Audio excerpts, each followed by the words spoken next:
అందరికీ praise the lord అండి. 1 year Bible completion అనే పవిత్ర ప్రయాణంలో నాతో కలిసి వస్తున్న అందరికీ సుస్వాగతం. ఈరోజు మన ప్రయాణంలో 120వ రోజైన ఏప్రిల్ 30వ తేదీ వాక్యాంశాలు, 2వ దినవృత్తాంతములు 26 నుంచి 28 అధ్యాయాలను ప్రార్థనాపూర్వకంగా మొదలు పెడదాం. మా ప్రియ పరలోకపు తండ్రి, మీ జీవ వాక్యంతో మమ్మల్ని మరొకసారి మీ పాదాల చెంతకు తీసుకొచ్చినందుకు హృదయమారి వందనాలు.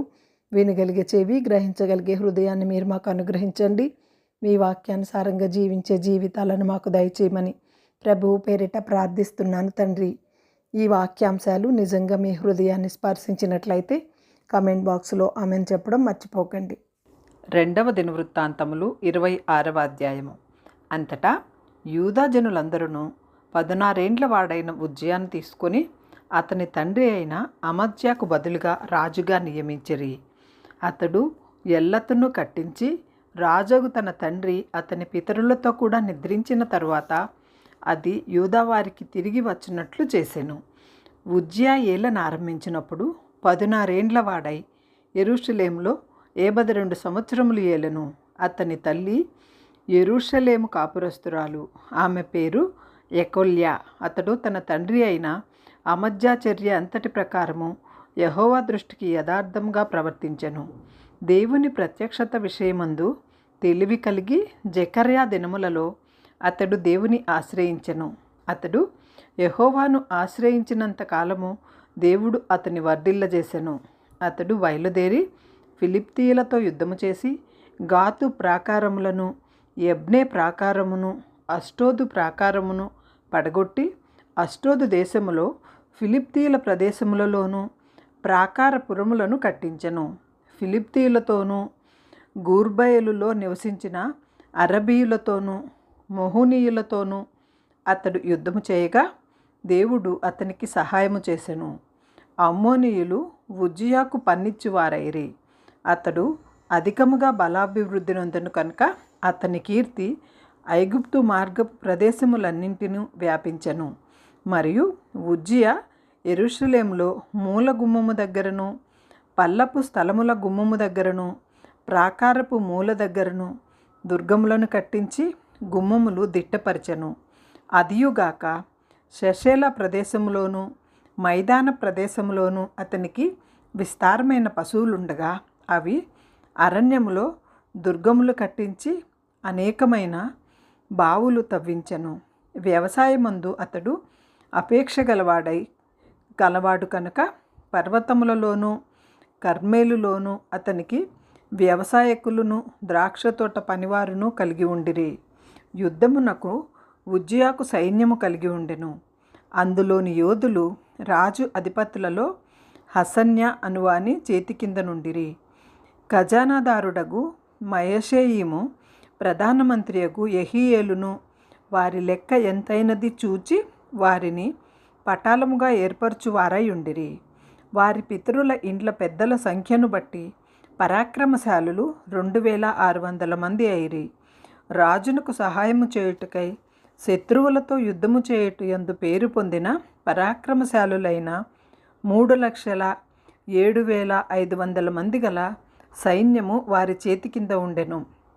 ఉజ్జియా ఈ సైన్యమంతటికిని డాళ్లను, ఈటెలను, శిరస్త్రాణములను, కవచములను, విల్లులను, వడిసెలను చేయించెను. మరియు అతడు అంబులనేమి పెద్ద రాళ్లనేమి ప్రయోగించుటకై ఉపాయశాలలు కల్పించిన యంత్రములను యెరూషలేములో చేయించి దుర్గములలోనూ బురుజులలోనూ ఉంచెను. అతడు స్థిరపడు వరకు అతనికి ఆశ్చర్యకరమైన సహాయము కలిగెను గనుక అతని కీర్తి దూరముగా వ్యాపించెను. అయితే అతడు స్థిరపడిన తరువాత అతడు మనస్సున గర్వించి చెడిపోయెను.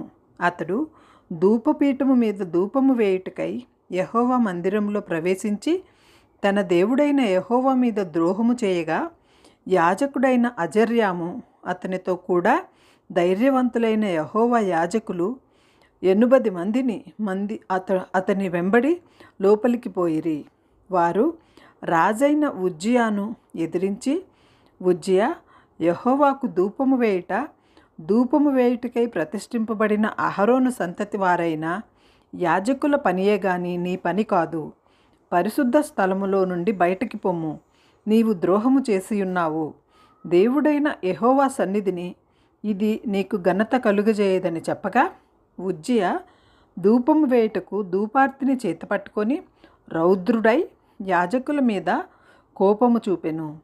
యెహోవా మందిరములో ధూపపీఠము పక్కన అతను ఉండగా యాజకులు చూచుచునే ఉన్నప్పుడు అతని నొసట కుష్ఠరోగము పుట్టెను. ప్రధాన యాజకుడైన అజర్యాయు యాజకులందరూ అతని వైపు చూడగా అతడు నొసట కుష్ఠము గలవాడై ఉండెను. కనుక వారు తడవు చేయక అక్కడ నుండి అతనిని బయటకు వెళ్ళగొట్టిరి. యెహోవా తన్ను మొత్తెనని ఎరిగి బయటకు వెళ్ళుటకు తానును త్వరపడెను. రాజైన ఉజ్జియా తన మరణ దినము వరకు కుష్ఠరోగి అయి ఉండెను. కుష్ఠరోగి అయి యెహోవా మందిరంలోనికి పోకుండా ప్రత్యేకింపబడెను కనుక అతడు ప్రత్యేకముగా ఒక ఇంటిలో నివసించుచుండెను. అతని కుమారుడైన యోతాము రాజు ఇంటివారికి అధిపతి అయి దేశపు జనులకు న్యాయము తీర్చుచుండెను. ఉజ్జియా చేసిన ఇతర కార్యములను గూర్చి ఆమోజు కుమారుడును ప్రవక్తయునైన యెషయా వ్రాసెను. ఉజ్జియా తన పితరులతో కూడా నిద్రించెను. అతడు కుష్ఠరోగి అని రాజుల సంబంధమైన శ్మశాన భూమిలో అతని పితరుల దగ్గర అతని పాతిపెట్టిరి. అతని కుమారుడైన యోతాము అతనికి బదులుగా రాజాయను. 2వ దినవృత్తాంతములు 27వ అధ్యాయము. ఏతాము ఏలన ఆరంభించినప్పుడు 25 ఏండ్ల వాడై యెరూషలేములో 16 సంవత్సరములు ఏలెను. అతని తల్లి సాదోకు కుమార్తె, ఆమె పేరు ఎరూషా. యెహోవా మందిరంలో ప్రవేశించుట తప్ప అతడు తన తండ్రి అయిన ఉజ్జియా యొక్క చర్య అంతటి ప్రకారము చేయుచు యెహోవా దృష్టికి యథార్థంగా ప్రవర్తించెను.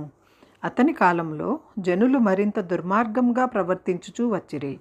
అతడు యెహోవా మందిరపు ఎత్తు ద్వారమును కట్టించి ఓపేలు దగ్గరనున్న గోడ చాలా మట్టుకు కట్టించెను. మరియు అతడు యూదా పర్వతములలో ప్రాకారపురములను కట్టించి అరణ్యములలో కోటలను దుర్గములను కట్టించెను. అతడు అమ్మోనీయుల రాజుతో యుద్ధము చేసి జయించెను. కనుక అమ్మోనీయులు ఆ సంవత్సరము అతనికి 200 మణుగుల వెండిని, 10,000 కొలల గోధుమలను, 10,000 కొలల యవలను ఇచ్చిరి. ఈ ప్రకారముగా అమ్మోనీయులు మరు సంవత్సరమును 3వ సంవత్సరమును అతనికి చెల్లించిరి. ఈలాగున యోతాము తన దేవుడైన యెహోవా దృష్టికి యథార్థంగా ప్రవర్తించి బలపరచబడెను.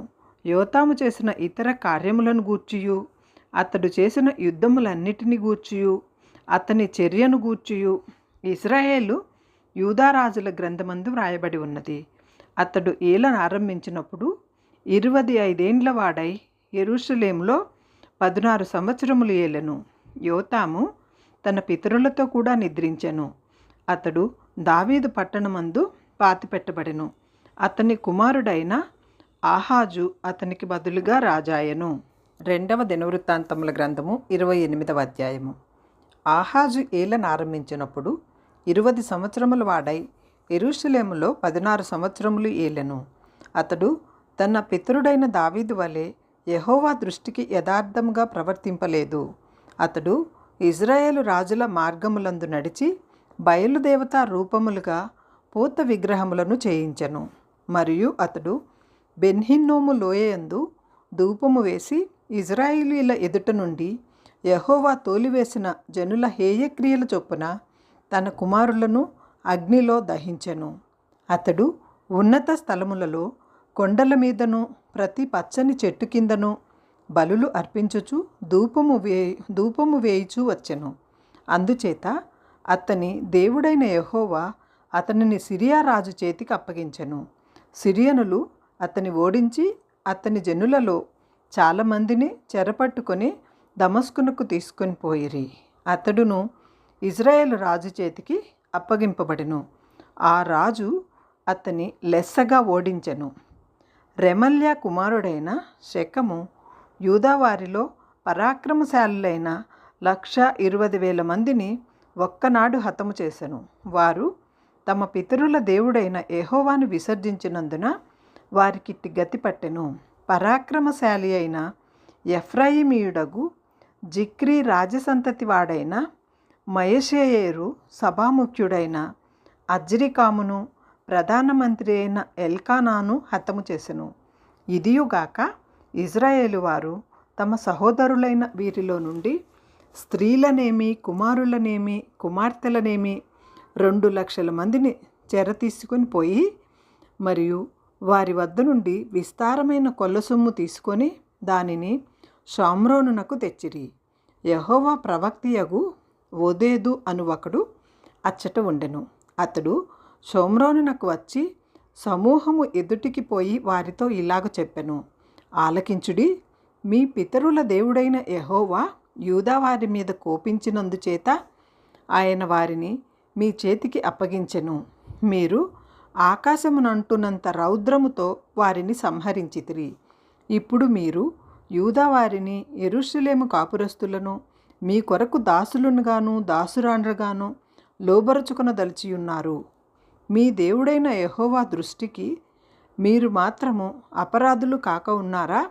యెహోవా మహోగ్రత మీ మీద రేగి ఉన్నది గనుక నా మాట ఆలకించి మీ సహోదరులలో నుండి మీరు చెరపెట్టిన వారిని విడిపించుడి. అప్పుడు ఎఫ్రాయిమీయుల పెద్దలలో యెహోనాను కుమారుడైన అజర్య, మెహిల్గెమోతు కుమారుడైన బెరెక్యా షల్లోము కుమారుడైన ఏజ్కియా, హద్లాయి కుమారుడైన ఆమాషా అనువారు యుద్ధము నుండి వచ్చిన వారికి ఎదురుగా నిలువబడి వారితో ఇట్లనిరి, యెహోవా మన మీదకి అపరాధ శిక్ష రప్పించున్నట్లు మీరు చేసియున్నారు. చెరపట్టిన వీరిని మీరు ఇక్కడికి రప్పింపకూడదు. మన పాపములను అపరాధములను పెంపుచేయుటకు వీరు పూనుకొని ఉన్నారు. మన అపరాధము అధికమై ఉన్నది. ఇజ్రాయేలు వారమైన మన మీద మహోగ్రత రేగి ఉన్నది. కాగా అధిపతులను సమాజముగా కూడిన వారును కన్నులార చూచుచుండగా ఆయుధస్తులు చెరపట్టినబడిన వారిని కొల్లసొమ్మును విడిచిపెట్టిరి. పేళ్ళు ఉదహరింపబడిన వారు అప్పుడు లేచి చెరపట్టబడిన వారిని చేపట్టి దోపు సొమ్ము చేత వారిలో వస్త్రహీనులైన వారికి బట్టలు కట్టించి వారికి వస్త్రములను పాదరక్షలను ధరింపజేసి అన్నపానములిచ్చి తలలకు నూనె పెట్టించి వారిలో బలహీనులైన వారిని గాడిదల మీద ఎక్కించి ఖర్జూర వృక్షములు గల పట్టణమగు యెరికోకు వారి సహోదరుల వద్దకు వారిని తోడుకొని వచ్చిరి. తరువాత వారు షోమ్రోనునకు మరల వెళ్ళిరి. ఆ కాలమందు ఎదోమీయులు మరల వచ్చి యూదా దేశమును పాడు చేసి కొందరిని చెరపెట్టుకొని పోగా రాజైన ఆహాజు తనకు సహాయము చేయుడని అషూరు రాజుల వద్దకు వర్తమానం పంపెను. ఫిలిప్తీయులు షెషేలా ప్రదేశములోని పట్టణముల మీదను యూదా దేశమునకు దక్షిణ దిక్కుననున్న పట్టణముల మీదను పడి బెత్షెమెషును, అయ్యాలోనును, గెదెరోతును, షోకోను దాని గ్రామములను, తిమ్మోను దాని గ్రామములను, గిబ్జోనును దాని గ్రామములను ఆక్రమించుకొని అక్కడ కాపురముండిరి. ఆహాజు యూదా దేశమునకు దిగంబరిగా చేసి యెహోవాకు ద్రోహము చేసి ఉండెను గనుక యెహోవా ఇజ్రాయేలు రాజైన ఆహాజు చేసిన దానిని బట్టి యూదా వారిని హీనపరిచెను. అష్షూరు రాజైన తిగ్లత్సిలెసెరు అతని వద్దకు వచ్చి అతన్ని బాధపరచునే గాని అతన్ని బలపరచలేదు. ఆహాజు భాగము లేర్పరచి యెహోవా మందిరంలో నుండి ఒక భాగమును, రాజనగరులో నుండి ఒక భాగమును, అధిపతుల వద్ద నుండి ఒక భాగమును తీసి అష్షూరు రాజునకిచ్చెను. కానీ అతడు అతనికి సహాయము చేయలేదు. ఆపత్కాలమందు అతడు యెహోవా దృష్టికి మరి అధికముగా అతిక్రమములు జరిగించెను. అట్లు చేసినవాడు ఈ ఆహాజు రాజే.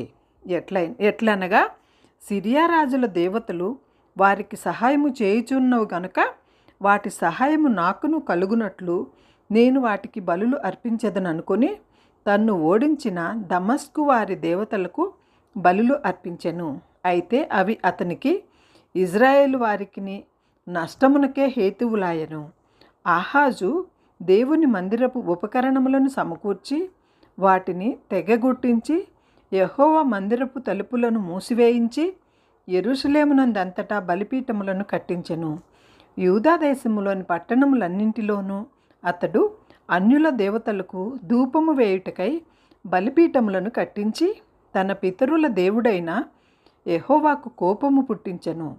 అతడు చేసిన ఇతర కార్యములను గూర్చియు అతని చర్య అంతటిని గూర్చియు యూదా ఇజ్రాయేలు రాజుల గ్రంథమందు వ్రాయబడి ఉన్నది. ఆహాజు తన పితరులతో కూడా నిద్రించి యెరూషలేము పట్టణమునందు పాతిపెట్టబడును, కానీ ఇజ్రాయేలు రాజుల సమాధులలో అతడు తేబడలేదు. అతని కుమారుడైన హిజ్కియా అతనికి బదులుగా రాజాయను.